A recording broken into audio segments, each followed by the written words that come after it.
Welcome to the beautiful city of Athens, the gateway to the Tennessee Valley, a city rooted in deep community relationships and built on a rich tradition of small local business and the very best of the human spirit. As Athens embraces the future, the signs of progress are in full bloom. Join us as we discover the bright spots in this charming southern city that we call home. This is Hometown Heartbeat, Athens.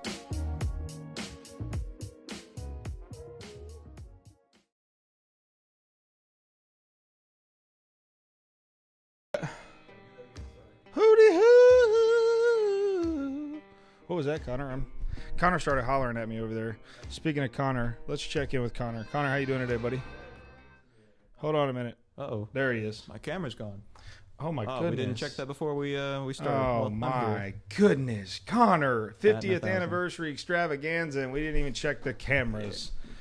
Hot diggity dog. What's going on, everybody? Today is Hometown Heartbeat episode 50. Not a hard one to remember because this is the 50th day in a row that I've sat in here and talked to this here camera and you, the audience. In those 50 days, there have been tremendous lessons learned. There's been all kinds of stuff. Connor had an idea to go back and watch the very first episode. I don't know if he actually pulled that video down. If he did, I was going to let him play it, but it doesn't sound like he did that. You know why? Because I told him not to, so it doesn't make it's not a bad thing. When I started this, when we started this, it was Molly and I at the time. When we started this, it was really, we were in a place where it was like, man, people are going to want content. It's coronavirus, it's lockdown, it's whatever. People are going to want content. They're going to be consuming the snot out of it. Like, we need to get on it. We need to be positive. We need to be uplifting. We need to not be in the news all the time. And where it landed was probably a very different place than where we started it. And honestly, like, I tried to not go where it went for a while because politics is uncomfortable for me, and because I don't know, in America I tend to be looked at as some like right-wing conspiracy nut when the truth couldn't be further from that. And I think in the same way that like the news media has had an effect on the country and how people feel and think and act because they've become so one-sided, that it affected me. And I didn't even know that was possible. I thought I was immune to that. And so it's been a really interesting process to walk through all of this kind of as a, I don't know, as a willing participant in a way. I don't know, Connor, what are your, as we sit here and kind of reflect on their 50, you produced the first, 30 of them remotely, I think? Well, we actually oh, that's not your, is that me? Yeah, there it is. We started this before the shelter-in-place order, so we were actually in the studio doing all the shows. And then early April is when the shelter-in-place kicked in. We did everything remotely. So what is your, because Connor is always the first one to, I'm like, Connor, how did it go today? And he's like, I don't know. Or like, man, that was a really good show. Or like, do you try to piss people off, or is it natural for you? So the reactions have been mixed, and so I'm interested to hear Connor. Like, I don't know, Connor's he's a very introspective and I don't know, he's a deep thinking kid. He's far more deep thinking than I probably am at 33. And so, Connor, what are your thoughts as we've gone through this process, start to finish? I mean, we started with our arrow aimed one way. We let that joker go, and boy, she took a hard right.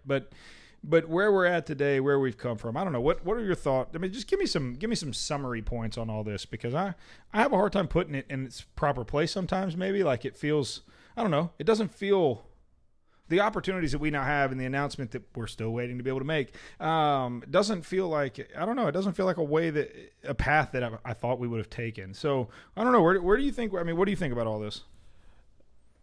Hope if I get the right camera. I didn't think that it would land this way either. You know, you kind of came in, it was presented as almost like a one-off thing, like, oh, let's just do some quick coronavirus, fun little live stream, do it for a little while, entertain the people while they're at home, and then it it'd wither away after a little while, and everything returned to normal. And that ended up taking a little bit longer than we thought, and the show kept on going. And I think it was like 10-ish days in, and we realized, we kind of have something here. Let's give it a brand that doesn't put us in the box of coronavirus, and that's where Hometown Heartbeat came from. Of course, he had that before the show existed, but it was a conveniently timed thing. And from there, it just ballooned. It started, we get some local figures on here, and as it kind of progresses, I think it advances more towards faith, and then as it does that, it's also faith in life. And I think that's part of the reason that you kind of went down the road that you did, because you can't talk about faith in life without talking about beliefs in every other sector of your life. Wow, that's a good word there. What did I tell you, folks? If you just watched that, now you understand that everything I said is accurate. And Connor is one of the smartest guys I know. We're incredibly. Nick Mong joining us. Nick, I just saw your podcast yesterday. You need to call in, Nick, or join us, or Zoom in, Skype in, whatever. We need to talk some real estate. But it's been a while since I've done that. But no, Connor, you're spot on, and that's the reality. Is where we've headed is down a path of opinion, of politics, of religion. Not religion. That's the dreaded word that I hate. It's faith, right? And in doing so, we've unearthed some things. We've discovered some things that feel weird, that are unpopular, that don't fit the box that people want to try to put a white conservative from the South into, and that's troubling for them, because now I don't necessarily fit their narrative, and that's unfortunate, but it's true. And so really what we try to do is we just try to be real, and we just try to talk. And today, unfortunately, we wanted to be able to celebrate this great 50th show, which let's be honest, it's just 50 days in a row of me getting on here and talking into a camera. It's not like some big celebration, but there's a grind to it. 45 minutes a day for 50 consecutive work days in a row is grinding, which technically that's not accurate. We missed one day early on, and then we missed yesterday simply because we were on the radio. And so I think we're actually 52 days. Something like that. We might have missed another day or two somewhere in there, but we definitely haven't missed very many. And 50, it's a rough estimate, but I feel like it's safe to say that this is the 50th show. I want to try that with my wife and be like, I think this is our anniversary. It's a rough estimate. We'll go for it and see what happens. And Robert Rigsby commenting, since I have been watching, I've enjoyed it greatly. You just tell the truth. Well, Robert, I appreciate that. I think we try to tell our truth, and we try to base our truth in life truth and in biblical truth. And in doing so, we do what we do. John Evans joining us. John, I hope that you'll stay with us here for a minute, because we're about to dive off into George Floyd and the situation in Minneapolis. And so look, you've heard lots of stuff over the last 2 days about this. And I've listened to radio shows that have showed the clip, or that have had the audio, or that have had whatever. And I refuse to do that, because, man, that was unbelievable. The reaction from this is unbelievable. The way that a city, Connor, find some highlights of the looting and the fires, because the response to this, while proportionate, maybe, is counterproductive. And so I just want to dive into the heart of what exactly is happening and why it's such a big deal. And so George Floyd, like I've read articles and stories all over the place, from articles that talk about his involvement in a church group in Houston where he was, and the ward that he lived in, and his involvement in these basketball tournaments, and his faith and his this. And then I've also heard the side of it where he was intoxicated and he was this and he was that. And I just want to be very clear on where I stand. And I want to make this crystal clear. I want to leave no room for interpretation, because, and unfortunately, that's the world we live in right now. So everything's just interpreted. And so what happened to him was inexcusable. It was wrong. It was tragic. It was murder, right? A man took another man's life. Now, there's so much more to it than that. And where I don't want to go and where I really want to spend my time, look, we can all agree that what happened to George Floyd was an abomination, was absolutely despicable, was unbelievably sad, was fill in the blank. It's awful. And I believe that those men deserve to be fired. I've listened to 5 or 6 police officers today on various radio shows and talk shows call in and say that move to the neck, that knee on the neck move is no longer allowed. It's no longer. Now, the police chief in Minneapolis reached out and said, actually, that maneuver is still in our operating manual, to which I would probably say, mister, you ought to probably consider whether or not that's an effective means of detaining someone. But here's what I'm going to say. I don't care if the man was resisting arrest or not. I don't care if he was drunk or he was not. I don't care if he was black or if he was white or if he was yellow or if he was green. The reality is the man, let's just hypothetically assume that he did, and I saw some video today where he might not have been giving up himself the way that maybe he should have, but I wouldn't call it violently resisting. But let's just for a moment assume that he did resist, and you put your knee on that man's neck, and he's sitting there, and he's in that noise and that awful noise he was making, and finally he says, "I can't breathe," and you hear a man on the side, an observer or someone in the crowd there say, "Man, you got to just give up. You're not going to win." And he said, I will get in the car. I'll get in the car. At which point, in my opinion, I'm not a cop and I'm not indicting any cops. But in my opinion, at that point, he's making it clear that he's willing to give himself up. Now, but let's look at the circumstances around that. Okay. Now you have a crowd. Now you have a mob whipped up around him, right? There's a crowd of people that have joined, encircled, whatever. Now you got 3 cops and 1 cop on the guy's neck. And now all of a sudden, your only concern is not just George Floyd. Your concern is you've got men and women gathering around you that poses a threat to your security. And so now it's not just cut and dry. It's not just, you've got other things going on. Again, not making any excuses. What happened was wrong, okay? But I want to land on all the stuff after this. I think we can all stand in agreement, arm in arm, hand in hand, black and white, yellow, green, white, yellow, green, brown, whatever, that what happened to that man was wrong. But my question is this. Does it inherently mean, like, what if that would have been a white man and a black cop? And I hear you. Look, I hear you. And please don't hear me say, like, all right, let me acknowledge this before I go too far and people get mad. Racism exists in America, okay? I want to acknowledge that. I don't understand the life, and I seek to understand. Like, I truly seek in obedience to Christ's word to understand what my brothers and sisters that are black walk and go through on a daily basis. Will I ever get it? No, I won't. I won't, because I'm white, and I get that. But was it racist? And that's a question we can't answer. And that's where my issue is. Like, you have no idea whether or not that man was a racist. You have no idea. There's nothing that you could show me right now outside of a picture of him in a KKK uniform or a video recording of him saying, "I'm a racist," that would convince me that he's a racist. Now, could he be a racist? Absolutely. But here's the bigger issue.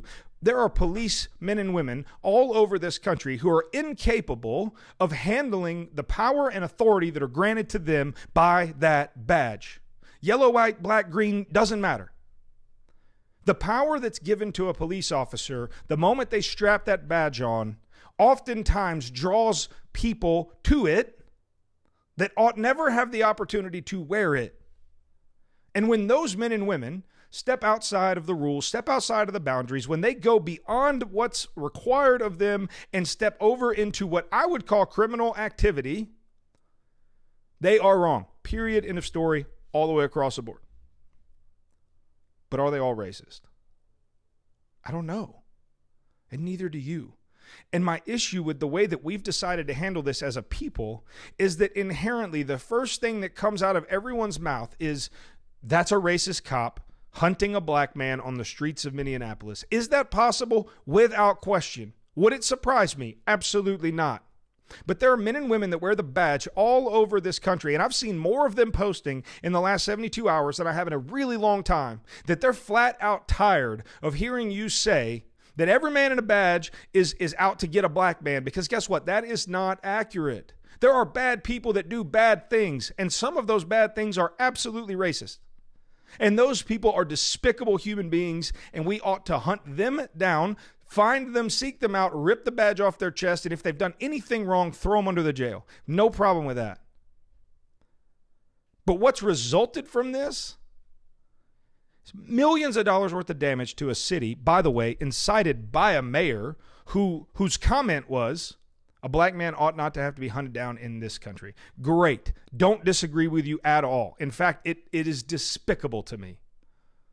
But what happened to due process? What happened for both sides? And again, please hear me. I am not by any stretch defending these cops. I'm glad they lost their job, and I hope they go to jail. I was a combatives guy in the military, right? I walked through this process, this Royce Gracie system, and I got certified, and I had whatever. And so the first thing they teach you is this tracheal. It's like one of the tracheal techniques to control and incapacitate another person. And so, you know, when you see guys choke each other out in like UFC or whatever, it's not right here that gets you. On the side, you can cut off airflow to the brain right here, and it doesn't take very long at all. Okay, and that's why those men took the knee right where they did. That is a trained maneuver that people, that cops in some places learn to control people. And in some cases, I'm sure that it's absolutely required and would be justified. If somebody's trying to resist or take my life as a cop, I'm going to do whatever I have to do, right? But it's obvious that in this situation, this man, this cop, I mean, because a lady from the side says, man, you ought to check his pulse. And he does, and he's gone. Or his life is leaving him at that point. But I go back to my question. Does that make cops racist? Well, that cop may be racist, but you don't know. Due process will find out what is needed to be found out. In fact, in this case, we've had a swifter reaction by the governmental organization there to fire the cops than we've seen in a long time. In a lot of these incidents that you people are saying, this is one in a long line of racist cops. Like, one, false. Two, like, these people have reacted faster than a lot of them. And all I would ask you to do is this. Take every situation that you encounter, media, whatever. The media, look. If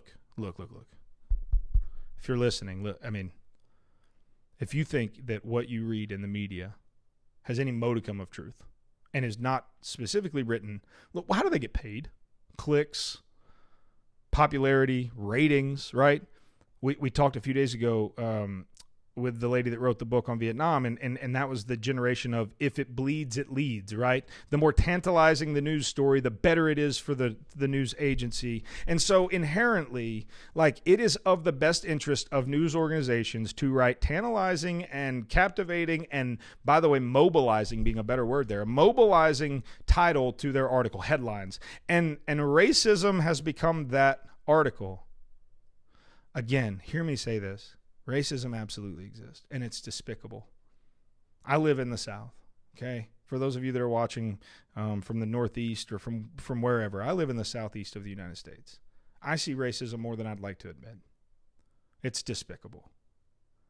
At one time in my life, I would say I was at a minimum, what's the word? I wasn't racist, but I was, say it again. Prejudiced. There it is, prejudiced. I was prejudiced at a minimum, okay? And now, like, the Lord has changed my life radically. And in that, there's, first of all, let's talk biblical. Let's go biblical here. I've noticed we've lost a lot of our watchers, Connor. You know why? When you start talking about stuff like this and you don't say what everybody else is saying, it's not popular, but it's true. And so let's talk about biblical real fast. Let's talk about race. Let's talk about what race even means, because God created one race, the human race. And then at one point, biblically, there was a scattering of people, and people went all over the country, and in those varying regions, the world, and over in those varying regions of the world, there were certain things that were required of those people to combat the area in which they lived, right? Melanin in their skin, to combat a sub-Saharan region or sun or whatever. And so over this time, like God's people, one race, one human race, were scattered all over the world and became multiple colors or hues of melanin in their skin. But there's only one race. There's the human race, if you want to be biblical about it. And that may not be your worldview, and I'm okay with that. Like, let's talk about it both ways. Let's talk about God's view, and then let's talk about the world and where we're at. Because where we're at right now is there is no one nation under anybody, but certainly not God. Indivisible. Those words mean nothing anymore. We might as well be truly a nation divided. And I want you to understand we're divided because they want us to be divided. Moments like this where we should all be able to stand up against police brutality. We should all be able to stand up for police brutality because guess what? White people want to stand up for police brutality too. But in this moment, we can't do that because if I want to stand up against police brutality, that means like that means I'm not supporting cops. Well, let me tell you something. William Newton just joined. William Newton's one of my best friends. William Newton is a police officer. He's a man that I respect. He's a man that I trust. He's a man whose respect I hope I receive. And he's a man who, when he wears his badge, commands honor, respect, dignity, all those things that authority grants you. But for me to say, man, I don't like police brutality is inherently now, because we're divided, to say I don't like cops. And that's just false. And the result of all this is a city on fire. Connor, show, you got any of those? Like, I want you guys to look and see the level of destruction that's happening right now in Minneapolis. I mean, the Target's on fire. There are armed people standing out in front of businesses all over Minneapolis, like men like me who consider themselves to be patriots with AR-15 strapped to their chest, standing in front of their buddy's business trying to protect it from looters. Like, is this what we hope to achieve? Is a city on fire what's going to get us where we need to go? The reality is this, and I'm gonna let you go for the day because this stuff just makes me, it's depressing, and I hate talking about it. I should be celebrating today. This is our 50th show in a row. Like, we should be happy, we should be whatever, but we can't be.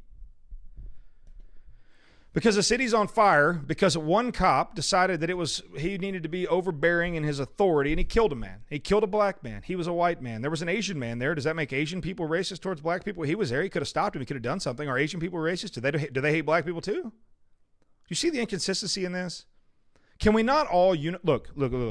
Here's this is a big one. If I have anybody left watching or listening right now, I will lose them right here, and I'm okay with that because if you don't believe with this, I don't want you to watch my show or listen to my show or have anything to do with me. You can be a Black Lives Matter person. I believe Black Lives Matter. I believe all lives matter, but I dang sure believe Black Lives Matter. And I also stand with cops. You mean you can support both? Yes. In pursuit of holy obedience to God, you can support both humans, people, black people, white people, yellow people, green people, whatever, and police officers who put their lives on the line every day. Are some of them bad? Absolutely. Abso-freaking-lutely. But is every German bad because there were some Nazis? No.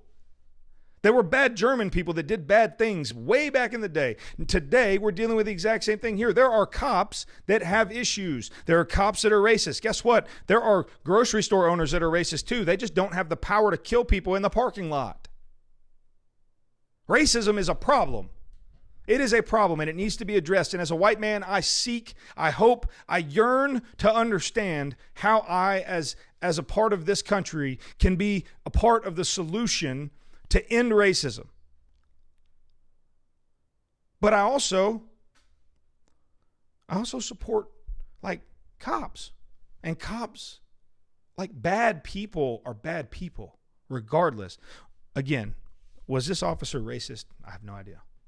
Could he have identified this man as somebody that he wanted to kill because he was black and executed him on the street right there in front of everybody? Sure. Is it possible? Do I believe it's happened before? Sure. I don't know if you've ever watched any of the 92 LA riot history, but yeah, racism is a problem. Black men and women for years have been executed by white people. And it will be the stain on recorded human history of our nation. But it doesn't have to be today. You and I together can decide to be a part of the difference. Like, let's listen to our brothers and sisters of all colors. Let's listen to the police officers who aren't racist and aren't out to kill. Let's like, again, the biggest thing, the division in our country is what's destroying the church. It's destroying the schools. It's destroying the world. Because the media would have you to believe that all cops are racist cops and they don't like black, and all fill in the blank, all Trump people are anti-immigration, and you fill in the blank. You know why it's easy? Because if you draw a line down the middle, it's easy to divide. It's easy to divide. And what I'm telling you as a human being, as a Christian, as a Christ follower, as a believer, is I seek to love and understand all people, races, colors, creeds, occupations. I understand because of sin and who God is and what sin is, that sin is present in everything, right? And so there are cops who are sinful cops that, first of all, there all are, right? But there are cops that seek to do harm to black people because of the color of their skin, no doubt. But there are also black men and women who serve in our police forces that would probably have an issue with that thought process. And what I'm here to tell you today is this: like, I am equally as upset and distraught about where our country is at. And the last thing I want to do is come across as somebody who doesn't empathize with those whom I'll never understand. I'm admitting that right here. But what I do want to do is just be encouraging in that, like, we all should stand against wrongdoing, oppression. And this is going to be uncomfortable, but not just for racism, but for the orphan and the widow and the least of these. And it's not as popular, but there's a whole lot of other segments of people that are oppressed that biblically we ought to stand for and with. So my challenge to you today is do that. Like, seek someone out who's different than you, that looks different than you, that understand, that maybe I'm a Christian, maybe a Muslim, maybe whatever. Fill in the blank. Seek someone out who's different than you, and seek to understand. Seek to learn and love, and truly dive into who that person is. And I guarantee you're going to learn something, and you're going to find out, like, we're not that different. We are all created in the image of God, all of us. And unfortunately, there are those who are out to do great evil. And then there are those who wish to use that great evil to twist and turn and further divide us as a country. And that's all I want to be against. I'm all for police brutality being removed from our country, regardless of motivation or motive. It's got to stop. We've got to learn to trust the police. And if we can't trust them, like, I get it. I understand that completely, and I empathize with that wholeheartedly. But there's a better way than burning down your city. And I don't know, Connor. It's a crazy, crazy thing. And Connor, I feel like this is kind of the world you've kind of grown up, and there's been a lot of this. I mean, there's been a lot of issues, and I'm not going to ask you to comment on those because I'm not going to put you in that spot. But just, it's sad, and it's something that I see division being created, and I see lines being drawn, and I don't know, Connor, I'd say we both share the hope that that division will win if we allow it to. You know what I'm saying? Absolutely. One of my favorite quotes, Abe Lincoln: "A house divided against itself cannot stand." Oh, man, with the knowledge bomb on the way out the door. Listen, today is Thursday, and that means tomorrow's Friday, and so maybe we'll be able to make our announcement tomorrow. We're super excited about it if we can. If not, then, maybe Monday. But in the meantime, Gabe Ross joining us. What's up, Gabriel? Hope you're doing well. Thanks for everyone that listened today. Again, understand my heart in this. My heart is not, I'm not commenting on on race and racism and all that in terms of what's right, what's wrong, in terms of what that cop did. Is he racist? All I'm saying is this: like, could he be racist? Absolutely. And if he is, that deserves to be dealt with. Either way, the taking of a human life in any capacity should equally offend us all, no matter what, because it goes directly against the heart of God. And for that, we should all stand. And so, look, I love you guys so much. If you have any questions, comments, whatever, if you want to disagree with me, I would love to hear from you. You call in. Come join me for all I care. I'd love to have that conversation and do so respectfully. In the meantime, thanks for tuning in. Check us out, iTunes, Spotify, Shopify, whatever. You name it, we're there. Find us, Hometown Heartbeat with Zach Walker. In the meantime, we'll see you tomorrow. Take it away, Connor.